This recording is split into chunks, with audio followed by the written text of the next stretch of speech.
This is a recording of a talk that I gave to the Britannia Naval Research Association on the 17th of November 2024. On Tuesday the 9th of April 1940, Nazi Germany launched simultaneous attacks on Denmark and Norway. With a pacifist government, Danish armed forces had been run down, and the country surrendered after a very few hours and became a German protectorate until 1945. Norway put up a fight with the aid of forces from Britain, France and Poland, but by June 1940 it too was under the Nazi thumb. Let's first look at why Norway was so important to the Reich. Hitler had been appointed Chancellor of Germany on the 30th of January 1933, and 4 days later he called for Lebensraum in the east. Lebensraum translates as living space. So, if one is going to invade another country, a logical choice might be sparsely populated and grain-rich Poland, whose border with Germany was violated on the 1st of September 1939.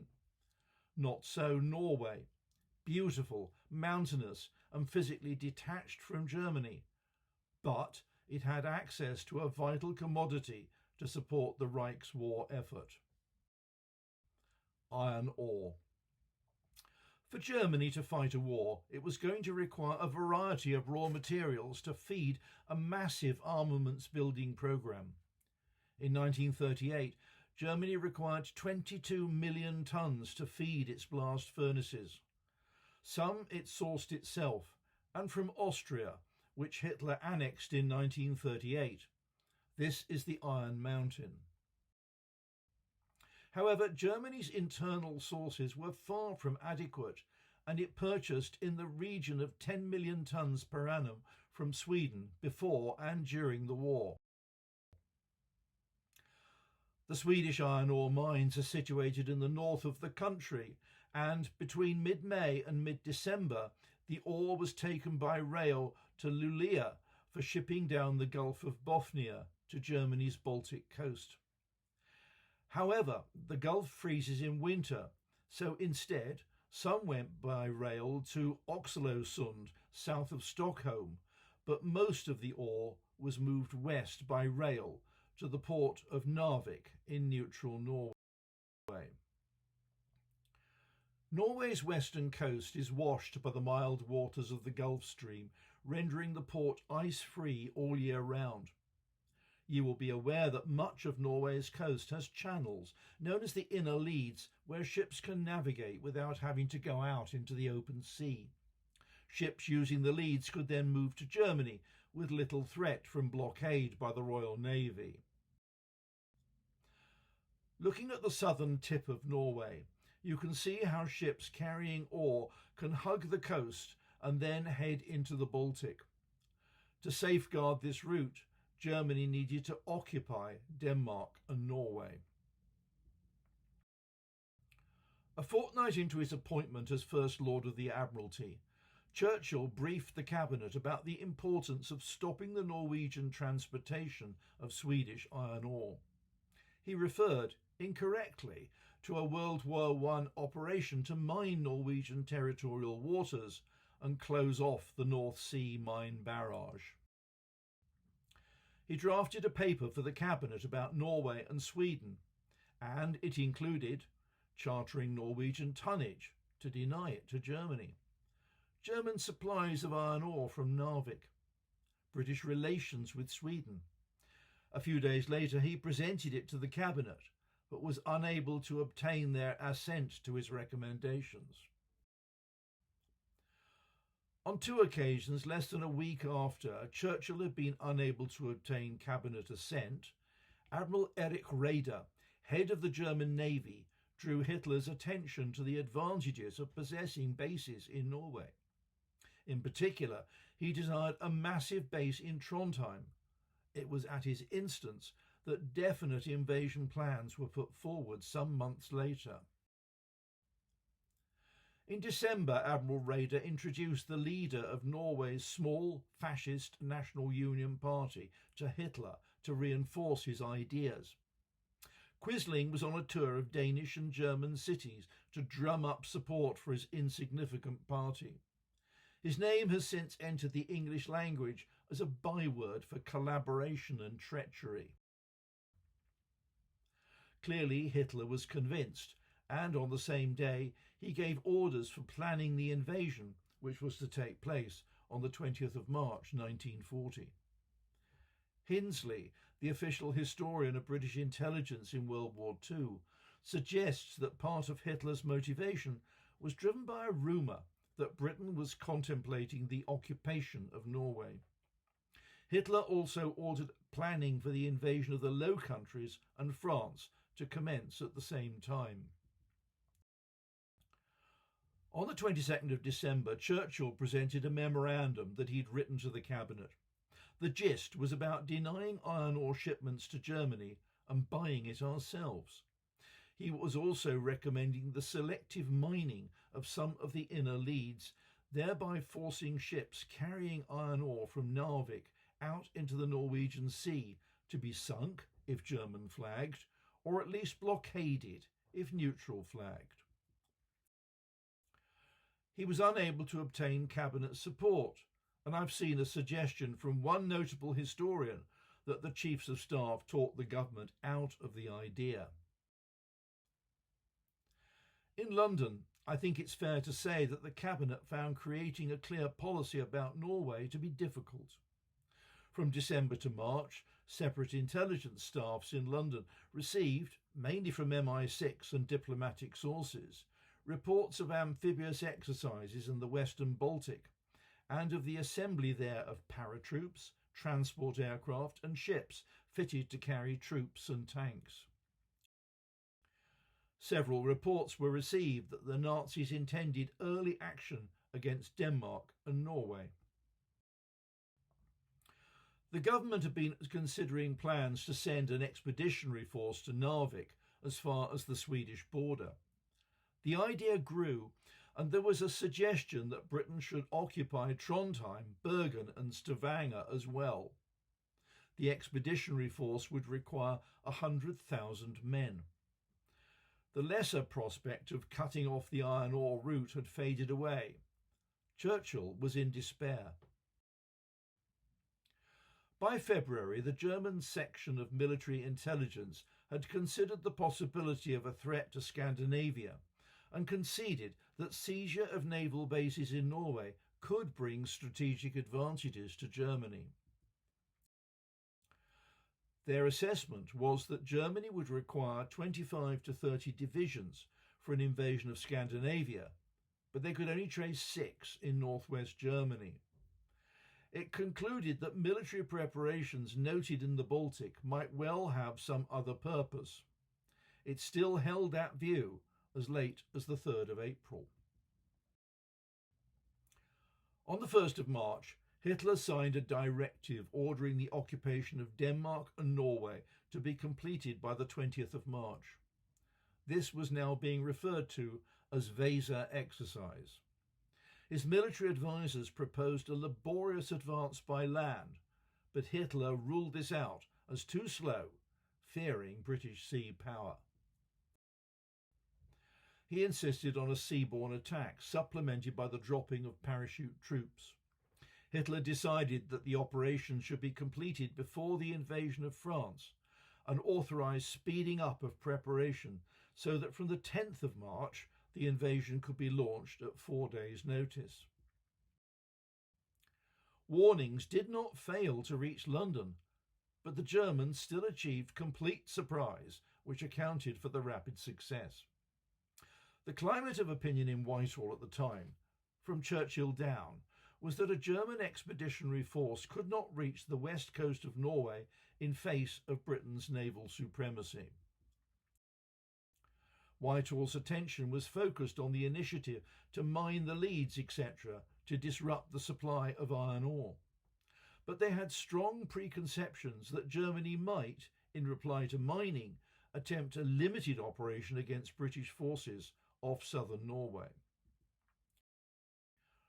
But one historian who worked in the Admiralty considers that it gave insufficient thought to the German reactions to the mine laying. A second theory was that the Germans might attempt to pass surface raiders into the Atlantic, as they'd done several times since the outbreak of war. On the 6th of March, Raeder issued his orders to the German Navy. He decided to use the whole available naval strength. His plans involved the use of 6 army divisions, some 800 combat aircraft, and about 200 transport planes to supplement the first seaborne landings. Oslo, Kristiansand, Bergen, Trondheim, and Narvik were to be occupied simultaneously. Working from top to bottom on the map, Narvik was to be taken by 10 destroyers carrying 2,000 troops to occupy the town. They were to be protected if necessary by Vice Admiral Lurchens with the battle cruisers Gneisenau and Scharnhorst in the Norwegian Sea. The heavy cruiser Hipper and 4 destroyers with 1,700 troops embarked were to occupy Trondheim. 3 light cruisers with a variety of other vessels were to land 900 men at Bergen. The light cruiser Karlsruhe with torpedo boats, an E-boat flotilla and their depot ship were to land 1,100 men at Kristiansand and nearby Arendal. The heavy cruiser Blücher, the pocket battleship Lützow, light cruiser Emden, 3 torpedo boats and several smaller vessels were to sail up Oslo Fjord to land 2,000 men to occupy the capital. Other forces were in support, including minesweepers. 28 U-boats were to cover the Norwegian Sea to the Skagerrak and the eastern approaches to the English Channel. However, their dispositions soon became known to the British through the capture of a chart. A separate group was to occupy Denmark. To follow up initial landings at Bergen and ports to the south, 3,700 troops with vehicles and stores were to be embarked in 15 ships. For Narvik and Trondheim, the use of transports was considered too dangerous, so 6 merchantmen were disguised and loaded with the military stores destined for these ports. The plan depended on achievement of surprise.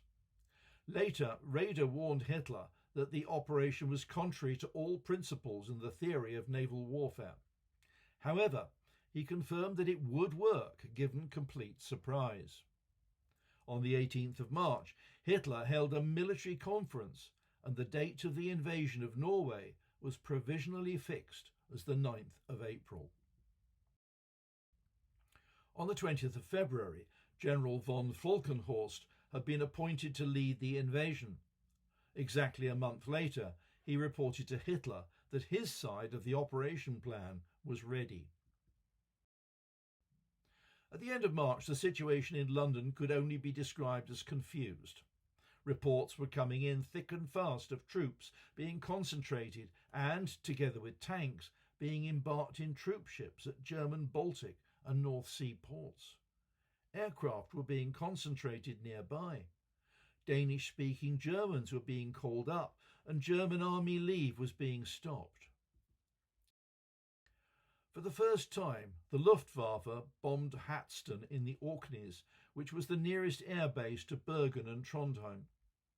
Signals were intercepted from a German spy ship carrying out observations in Norwegian waters and reporting home in a simple code of the Abwehr, the German intelligence service. Sadly, these indications, including a cessation of German sea mine-laying and U-boat activity against the trade routes, were not studied at any central point in Whitehall, and the connection between them was overlooked. There was no signals intelligence, known as SIGINT. The breaking of Enigma was in its infancy. Neither was there any photographic reconnaissance, known as PR.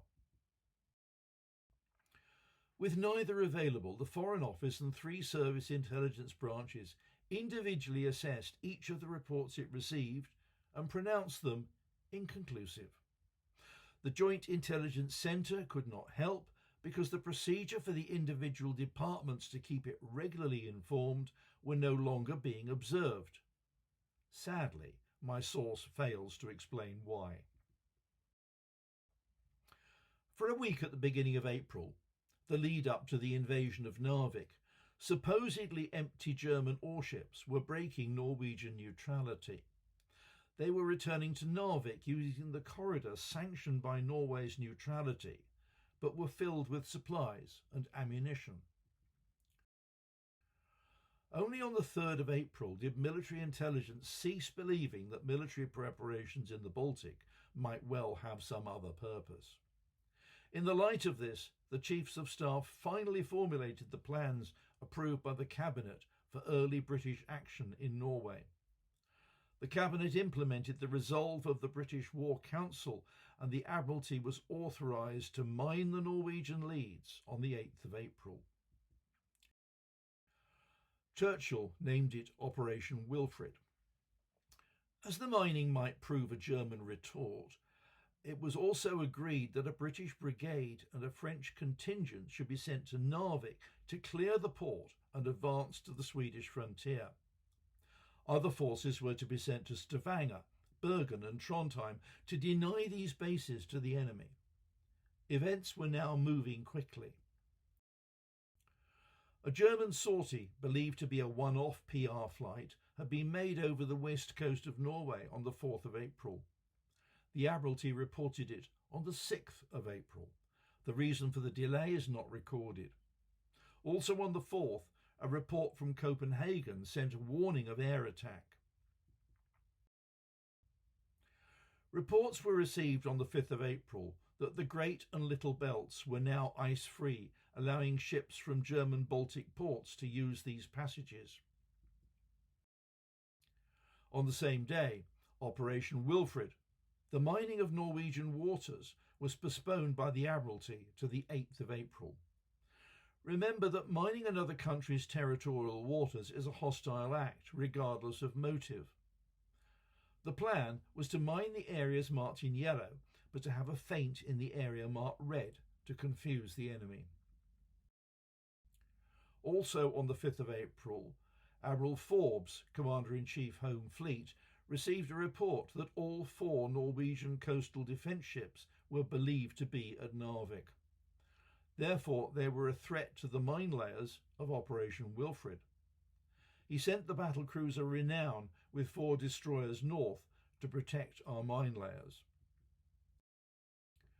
Soon after midnight on the next day, the 6th, the British minister in Copenhagen reported that his American colleague had been told by a well-placed source that Hitler had given definite orders to send 1 division in 10 ships to land at Narvik on the 8th of April, occupying Denmark on the very same day, but leaving Sweden. After lunch, he reported that troops had actually been embarked on the 4th of April. The destroyer HMS Glowworm had to leave Renown's screen to search for a man overboard. In thick and heavy weather, she failed to rejoin the force. This event becomes important later.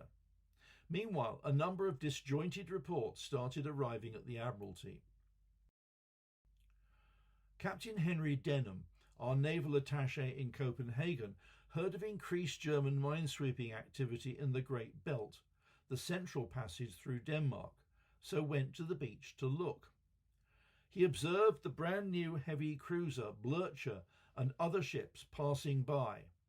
He signalled the Admiralty that it was probable that Germany was about to move against Norway. By now, the British government was preparing to send troops to Norway.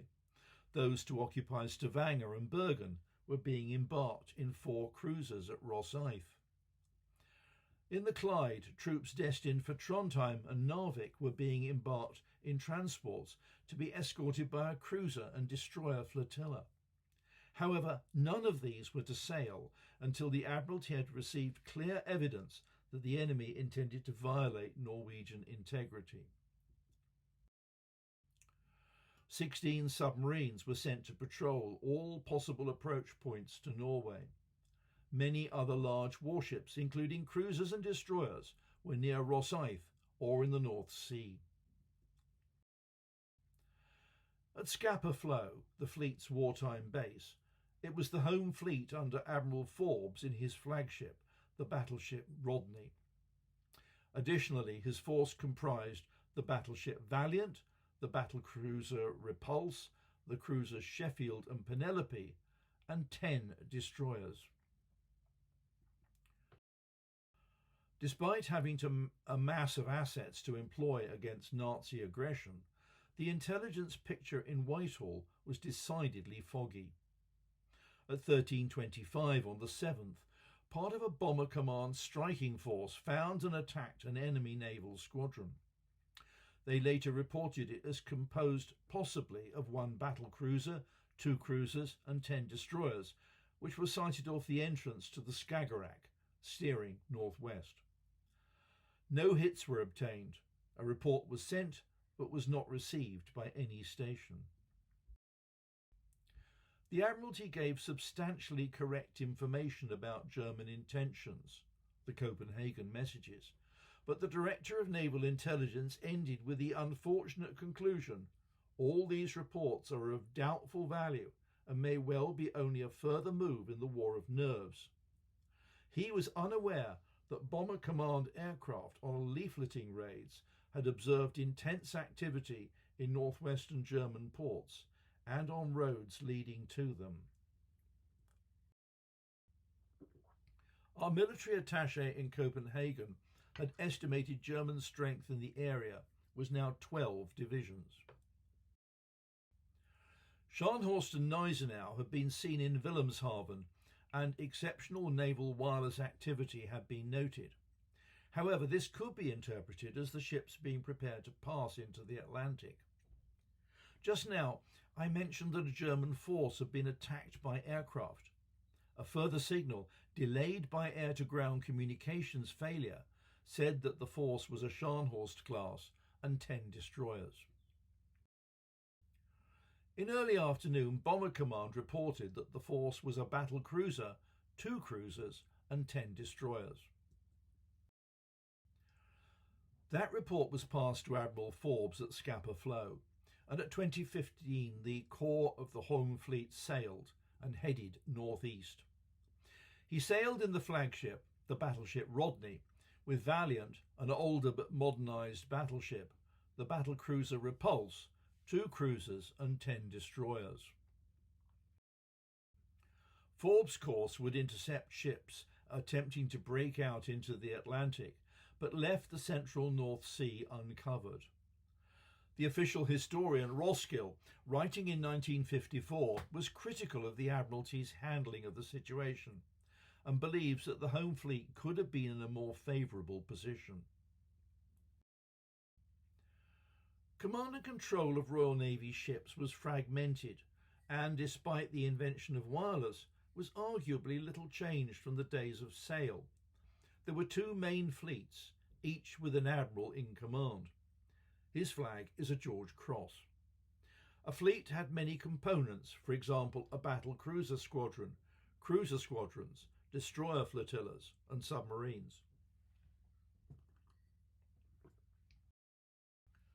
However, the waters around the UK each had area commanders with their own sub-commands and their own forces.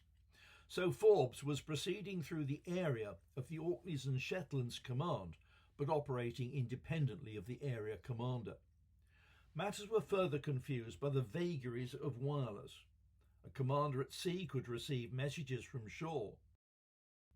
However, if he sent a message to shore or to another ship, then enemy wireless operators could virtually instantly plot the location of the originator of the message.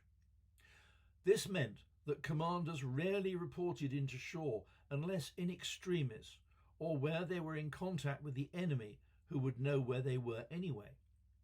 Commanders-in-Chief had huge freedom to operate as they saw fit, based on information from the Admiralty and that they had gleaned for themselves.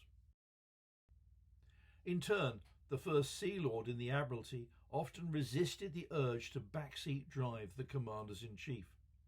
He relied on them to make the correct judgment in the light of information available to them. Overnight on the 7th of April, the British mine-laying force, Operation Wilfred, reached their areas and laid their mines, finishing in the early hours of the 8th of April. Therefore, it was the British who were the first to violate Norwegian neutrality. At 5 a.m, the British government broadcast the creation of the minefield. Remember that the purpose of these minefields was not specifically to sink ships, but to make the iron ore carriers take alternative routes outside Norwegian territorial waters to avoid them. 4 hours later, HMS Glowworm, commanded by Lieutenant Commander Roop, engaged the modern heavy cruiser Admiral Hipper. This was a chance encounter while Glowworm was alone. He alerted the home fleet before turning to engage the cruiser. It was an unequal struggle, and with only 3 guns still firing, Roop successfully rammed the cruiser as a last gesture of defiance. Glowworm then fired 1 more salvo, scoring a hit before she capsized and sank. Of the crew of 149, 1 officer and 30 men survived and were picked up by the Hipper. Lieutenant Commander Roop was drowned in the course of assisting the rescue of survivors. The extensive damage she has sustained would later force Hipper to return to port for repairs. The Hipper's captain, Captain Sir Say Hire, wrote to the British authorities via the Red Cross, recommending the award of the Victoria Cross for his opponent's courage while engaging a vastly superior warship. This became the Royal Navy's first VC of the Second World War, although, as you will see later, not the first to be gazetted. Later, this Polish submarine, which I've written about in the journal, sank a German merchant ship off Christiansand. German troops were picked up and said they were on their way to Bergen to protect it against the Allies. A report reached Oslo that evening, but it was not given credence. Our Admiralty also received the report, but its significance does not appear to have achieved recognition. The Admiralty did not question Forbes' decision to sail northeast when a redistribution might have frustrated German plans. However, at 11:15 they informed the Commander-in-Chief that Copenhagen reports might be true and later passed on details of Ursel's success. The overall picture starts to get quite complex, so I will summarise by simply saying that Forbes deployed all the elements of the home fleet to meet what was now a significant threat. The invasion started on the 9th, and I'm going to concentrate on 2 specific points: Oslo and Narvik. The force to take Oslo was led by Rear Admiral Oscar Kummitz in the brand new heavy cruiser Blücher. She was supported by the pocket battleship Lutzow, which had been hastily renamed from Deutschland after Germany's ignominy at the Battle of the River Plate. Also in company was the elderly cruiser Emden. The invasion force entered Oslo Fjord just after midnight on the morning of the 9th of April. The large ships accompanied 3 torpedo boats and a host of smaller craft carrying 2,000 troops of the 196th Division. At 04:20, Group 5 reached this fort, which could be seen from ships visiting Oslo. The fort engaged the invaders with 8-inch and 11-inch guns, setting Blücher on fire and damaging her steering. She was finally sunk by 2 torpedoes from shore defences with heavy loss of life, about 1,000 men amongst the crew and the embarked forces. The captain of Lutzow took command, withdrew and landed the troops 10 miles down the fjord. However, the check of the invaders' progress allowed the escape of the royal family and the government by train at 7:23. The gold reserve was also spirited out. That day, the Norwegian Parliament approved the Elverum Mandate, giving the Norwegian government considerable powers for the remainder of the war.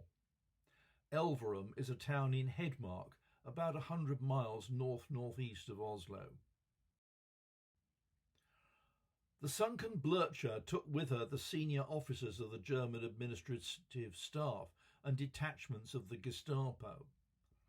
In the afternoon, heavy air attacks eliminated Norwegian resistance in Oslo Fjord. By now, Oslo had been occupied by airborne troops, who seized the airport and marched boldly into the city. German landings at Bergen and Trondheim were virtually unopposed. At Bergen, shore batteries damaged 2 German warships. At Trondheim, the heavy cruiser Hipper, wearing the scars of its action with glowworm, steamed ahead of its 4 destroyers, exchanged a few shots with defence batteries at the fjord entrance, but met no further opposition. Shore defences resisted for a time at Kristiansand, where the landings were hampered by sea fog. Defenders held their fire, thinking that the vessels were French, but that port and nearby Arendal were occupied.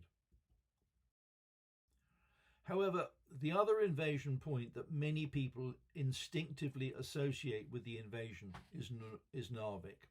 It is here that I intend to spend much of the remainder of this presentation. By midnight on the 8th of April, the force to take Narvik had arrived off the entrance to Vestfjord. The British ships of Operation Wilfred had been withdrawn, so Group 1 met no resistance. You will see that this was a small ship force of 10 very modern destroyers, led by Commodore Frederick Bonte in KMS Wilhelm Heidekamp. Each destroyer carried about 200 troops of the Austrian 3rd Mountain Division.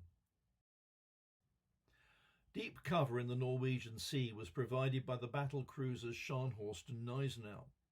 There were also 3 cargo ships and 2 tankers to provide logistic support. Early in the morning of the 9th of April, at Settemøen, north of Narvik, Major General Fleischer mobilised the 6th Division. Troops of the 2nd Battalion Nord Helgeland Infantry Regiment were sent south. At 04:30, the invaders appeared off Narvik and were confronted by the Royal Norwegian Navy in the form of these 2 elderly coastal defence ships. The Eidsvold and the Norge had been built in 1899 by Armstrong Whitworth of Newcastle. They were prepared to fight to the last. A German officer demanded their surrender. The commanding officer of Eidsvold replied, "I attack." Both ships were destroyed by a volley of torpedoes, with a loss of 282 men, less than 100 being saved. At 05:15, the Austrian mountain troops were landed and Narvik fell to the enemy. Whilst this was going on, out in the Norwegian Sea, the British battlecruiser Renown encountered the enemy battlecruisers Scharnhorst and Gneisenau, where they were off the Lofoten Islands, providing deep cover for the landings at Narvik. Renown opened fire at 9 miles with their 15-inch guns. After a few minutes, the twins returned fire with their more modern 11-inch guns. Chased by the elderly Renown, they fled into a squall with rising seas and snow, being under orders not to engage British capital ships. With barely a 1 knot advantage in speed, the enemy gradually drew away. Some of HMS Renown's consorts were the 5-ship 2nd Destroyer Flotilla of 5 modern H-class destroyers under the command of Captain Warburton-Lee in HMS Hardy. At noon, the Admiralty told Captain Warburton-Lee that there were indications that the enemy had landed at Narvik. He was ordered to sink or capture the transports and was given discretion to follow up by landing a party to recapture the place. At this time, the Admiralty believed that only 1 enemy ship had arrived at Narvik. Warburton-Lee stopped off the pilot station at Tranøy to glean intelligence and learnt that the enemy's strength was far stronger than had been expected. The Norwegians reported 6 large destroyers. In fact, there were 10. He reported the enemy's strength to the Admiralty and said that he intended attacking at dawn high water. At 20:59, the Admiralty approved Captain Warburton-Lee's plan to attack the enemy at Narvik. A little earlier, the traitor Quisling visited the studios of the Norwegian Broadcasting Corporation and made a radio broadcast proclaiming himself Prime Minister and ordering all resistance to halt at once. He claimed that the Norwegian government had fled, although, as I've already said, they had relocated to Elverum. He took this action without the agreement of the Nazi invaders, who later replaced him with their own Reichskommissar until 1942, when Quisling was appointed president. In the early hours of the next morning, the First Sea Lord signalled Captain Warburton-Lee, "You alone can judge whether, in these circumstances, attack should be made. We shall support whatever decision you take." Warburton-Lee replied, "Going into action." At 0400, the British destroyers arrived at Narvik, achieving complete tactical surprise. Hardy, Hunter and Havoc went into the harbour and, with torpedoes and gunfire, sank Wilhelm Heidkamp, the flagship, killing Commodore Bonte, sank the destroyer Anton Schmidt and damaged 3 more destroyers. Hotspur and Hostile remained outside, and they joined in a second attack in which some merchant ships, there to load iron ore for Germany, were sunk. The flotilla withdrew down Ottofjord, but 3 more enemy destroyers appeared from a side fjord and a running fight ensued. 2 more enemy destroyers appeared from another fjord, and the British flotilla found itself between the fire of more heavily armed ships. HMS Hardy was disabled and Captain Warburton-Lee was killed. Hunter was sunk and Hotspur was so severely damaged that she drifted onto the sinking Hunter.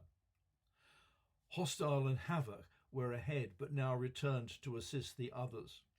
The enemy destroyers were damaged but did not press home their advantage. The damaged Hotspur was extricated. Finally, on the way out, Havoc sank a German ammunition ship, taking the total of cargo ships sunk to 11. Honours had gone to the second destroyer flotilla, but the price was high. Both commanders were posthumously decorated. Commodore Bonte was awarded the Knight's Cross of the Iron Cross, and Captain Warburton-Lee was awarded Britain's highest decoration, the Victoria Cross, and that was the first naval VC to be gazetted. In the southern Norwegian Sea, the home fleet of Admiral Forbes had been reinforced with the arrival of the battleship Warspite and the aircraft carrier Furious, which was carrying torpedo bombers to launch against enemy ships at Trondheim.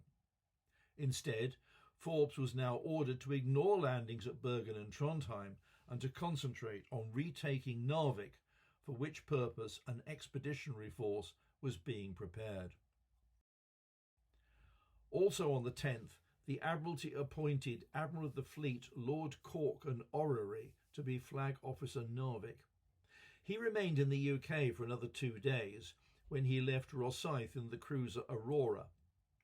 At the same time, the designated Land Commander, Major General Mackesy, left Scapa Flow in HMS Southampton. They were destined not to get on, and General Mackesy was later superseded by General Auchinleck. By the time Lord Cork was leaving Rosyth, the Admiralty believed that 2 enemy cruisers and 6 destroyers were still at Narvik, and decided that the home fleet should attack on a far heavier scale. The fleet arrived off the Lofoten Islands by the afternoon of the 12th. Admiral Forbes decided to use the battleship Warspite and 9 destroyers with air support by dive bombing from HMS Furious. The force was to be commanded by Vice Admiral William Whitworth, flying his flag in Warspite. Early in the morning of the 13th of April, Whitworth's force assembled inside Vestfjord, then moved up the fjord. Their first success was the submarine U-64, which was sunk by a Swordfish float plane while scouting ahead from Warspite. The Swordfish also spotted an enemy destroyer in a small bay, which was dispatched by torpedo as the force moved up the fjord. This was always going to be an unequal struggle. The 6 remaining serviceable vessels of the 4th German destroyer flotilla were virtually stranded due to lack of fuel and ammunition. Their ammunition ship had been sunk at the end of the first battle. They prepared with a smokescreen to meet their British attackers. The first enemy ship sunk was Erik Kölner, which had tried to ambush the British force. 4 enemy destroyers lightly damaged HMS Bedouin, but they were then attacked by aircraft from HMS Furious. Wolfgang Zenker tried to torpedo Warspite. Running low on ammunition, the enemy destroyers withdrew, except Hermann Kühner, which had not received the order. She was fired upon by HMS Eskimo, which missed. Out of ammunition, Hermann Kühner was scuttled, and whilst that was happening, HMS Eskimo attacked again. Gorg Thiel and Hans Ludemann attacked Eskimo, blowing off her bows. She eventually made it home for repair. The 2 ships with engine problems, which were moored, damaged Punjabi and Cossack. However, they were quickly sunk before they could cause further damage. That was the end of the enemy counterattack, and the 4 surviving destroyers retreated into Rombach's fjord and were scuttled. HMS Warspite bombarded enemy installations before Admiral Whitworth's force withdrew. Over 2,000 enemy sailors made it ashore and were formed into an improvised marine infantry unit and remained in Narvik to reinforce the occupying troops. So, with the exception of the submarine U-51, which was alongside in Narvik throughout the action, all German naval forces had been defeated. However, the town remained firmly in the hands of the occupiers. All the enemy's initial objectives had been secured, despite the bloody nose given to the Kriegsmarine at Oslo and Narvik. In addition, the light cruisers Karlsruhe and Königsberg had been sunk in the Skagerrak and at Bergen, respectively. This busy slide shows, I hope, how the enemy lost 25 ships sunk or scuttled, including 15 warships. The Royal Navy lost 6 ships, but the slide looks busier because I've named the Royal Navy ships. I should add that a further 10 British ships would be lost before the end of the campaign in June. It should be remembered that the Nazis only occupied a small proportion of Norway, and so, led by Britain, the task was now to land ground troops from the British Empire, France and Poland to recover the land. 3 major points were chosen. Note that the northernmost landing site was north of Narvik to allow troops to form up and attack from the north. The first ashore there were the foreign legionnaires from France.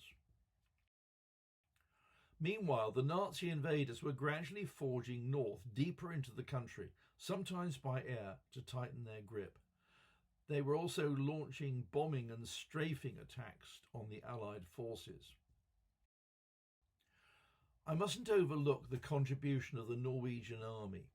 However, they were spread out in a variety of locations, and the terrain made their linking up with each other or the Allies most difficult. I'm listing here just some of the Norwegian units that I believe were involved. It should be noted that the partly trained men of the 6th Officer Candidate School were in action north of Narvik as early as the 12th of April. At Bletchley Park, Breaking the Enigma machine was in its infancy, the first break having only been made in January. Different sections of the German services had different ways of setting up their machines, each way being known as a key. At the time, Bletchley Park was designated, each key identified with a colour. They had already used red, green and blue, and on the 10th of April it was noticed that a special key was being used for Norway, which was designated yellow. It was broken 5 days later and was then broken daily until the end of the campaign.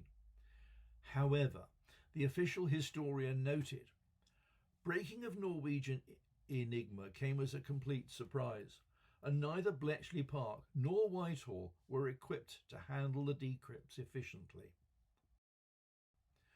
Over the next few weeks, the campaign on land and sea could fairly be described as consolidation and some skirmishing. But gradually the intensity of fighting between the Nazi invaders and Allied liberators increased, with the Norwegians taking their full share of the action.